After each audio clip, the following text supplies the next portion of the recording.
नमस्कार दर्शक बंधु मु प्रदीप आपण मानक स्वागत करुच्ची आज आउ एक नुआ भिडियो रे।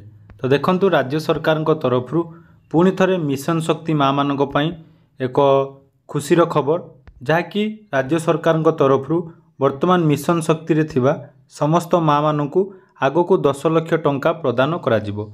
तो कौन रही यही स्कीम एवं आपण माने केमिति योजनार लाभ नहीं पारे आसतु ये भिडियो रे संपूर्ण डिटेल्स जानिबा।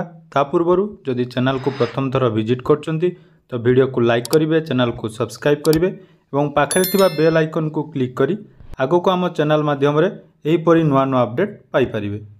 तो देखंतु मिशन शक्ति ओडिशार माननीय मुख्यमंत्री श्रीजुक्त नवीन पट्टनायक द्वारा शुभारंभ करा जायछि। आज 0% सुधरे 10 लाख टंका पर्यंत मिशन शक्ति ऋण जहाँपाई 145 कोटी टंकार सुध फेरस्त एवं 730 कोटी टंकार यूनिफॉर्म और ब्लेजर सहायता। तो आपण माने जानिचंती आमर राज्य सरकार तरफ जहाँकि यही मास महिला मानकर बा मिशन शक्ति रे थिबा माँ मानक पई प्रत्येक महिला को 3000 टंका लेखाएं जहाँकि प्रदान करथिले। तो जहाँ फल महिला मानकर सशक्तिकरण पई पुणी थरे राज्य सरकार जहाँकि बिना सुधरे 10 लाख टंका पर्यंत मिशन शक्तिर ऋण प्रदान करिवे।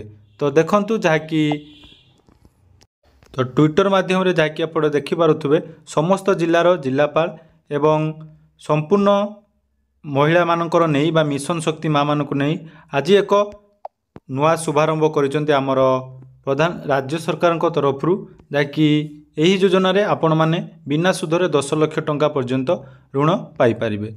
तो यही योजना आपण माने केमिति पाइबे जहाँकि परवर्ती समय रे राज्य सरकार तरफ संपूर्ण डिटेल्स आपण मानक सहित शेयर करा जिवो। तो यह थिला आजिर छोट अपडेट। आशा करूची भिडियोटी आपण मानक निहाती भल लागिथिबो। तो भिडियोटी भल लागिथिले चैनल को सब्सक्राइब करने को जमारू भूलिबेनी।